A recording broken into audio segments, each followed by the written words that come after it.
the name of the Father, and of the Son, and of the Holy Ghost. Amen. Dear brethren, we always have someone to remember before the altar of God. We all have gone through the experience of loss, the loss of someone we loved, but had to depart. So many members of our families, grandparents, parents, and friends. So many people who helped us to be what we are today. And how much we wish they were here with us. But even though they are not here anymore, we remain united.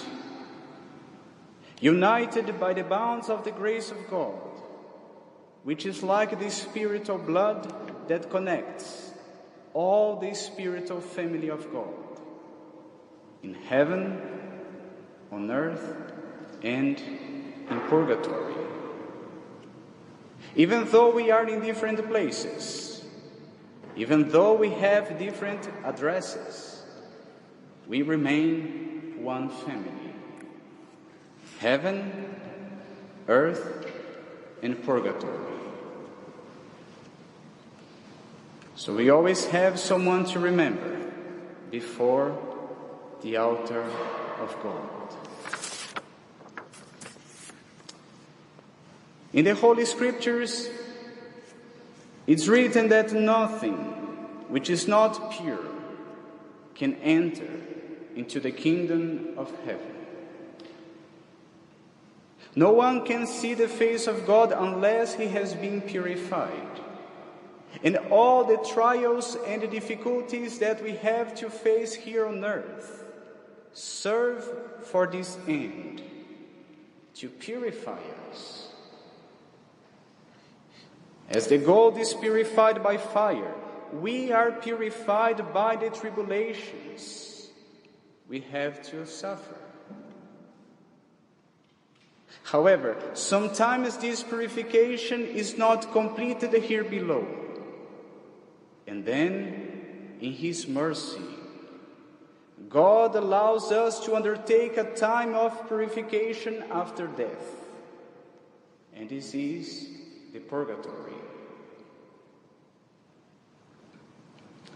After death, our soul will have to face the particular judgment of God. And depending on the state in which we die, meaning, depending if we die in state of grace or in state of mortal sin, we are going to receive heaven or hell as our eternal reward or punishment. So all the souls that leave this earth in state of grace, they are saved forever. But among these souls in state of grace, there are those who were not completely purified from their faults on earth. So they will have to go to purgatory before entering into the presence of God in heaven. In this way, purgatory is at the same time a place of mercy and a place of justice. Mercy because although we are not completely pure, we can still hope for heaven. And the justice because there we will have to pay through our sufferings for every fault we committed on earth. The faults which were not yet expiated. So the souls in purgatory suffer, and it is through these sufferings that they are purified. However, they have the great consolation to know that they are saved, that all their sufferings will have an end, and soon or later they will see the face of God.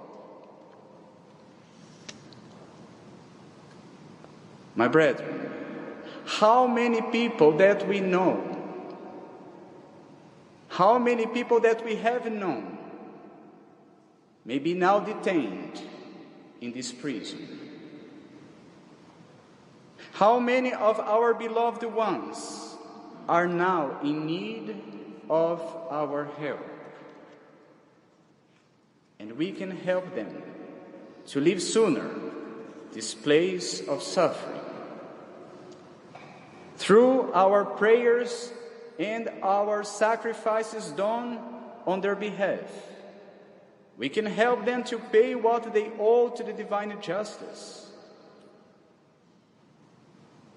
And the most powerful way to help the souls in purgatory is the holy sacrifice of the Mass. Because in this sacrifice we offer God the Immaculate Lamb, who takes away the sins of the world. And this most holy sacrifice is offered for the living and the dead. It brings relief to the suffering souls in purgatory, especially for those we pray for.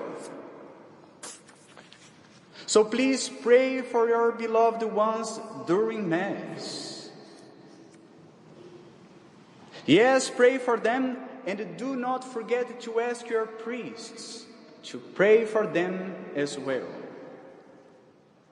Because you know that during the canon of the Mass, which is the most important part of the liturgy, we have two mementos, one for the living and one for the dead. 2 times the priest stops his prayers at the altar to name the people he wants to pray for. So powerful it is this remembrance done at the altar before the sacrificed lamb. So let us pray for our beloved ones who have gone before us, because in this there is help and comfort for the dead as well as for the living. And I would like to conclude in reading for you a vision that Saint Perpetua, a martyr of the first centuries of the Church, had of her young brother, who died at the age of 7 and was suffering in purgatory. She says, "While we were all praying, suddenly, in the middle of our prayer, a voice came to me and named Dinocrates. And I was astonished because that name had never before entered my mind until then. And I was grieved as I remembered his misfortune. And immediately I felt that I had to make a prayer on his behalf. And I began to pray for him and to lament to the Lord. Without delay, on that very night, the following vision was shown to me. I saw Dinocrates going out from a gloomy place. There were also many other dark places there. And he was parched and very thirsty, and his pale countenance was filthy, and the wound which he had when he died was still on his face. This Dinocrates had been my brother according to the flesh, who had died at the age of 7. His face had been so eaten out with cancer that his death was repugnant to all men. For him I had made my prayer. In the same place where Dinocrates was, there was a vessel full of water, but it was higher than the height of the boy. And Dinocrates stretched himself up on tiptoe as if to drink.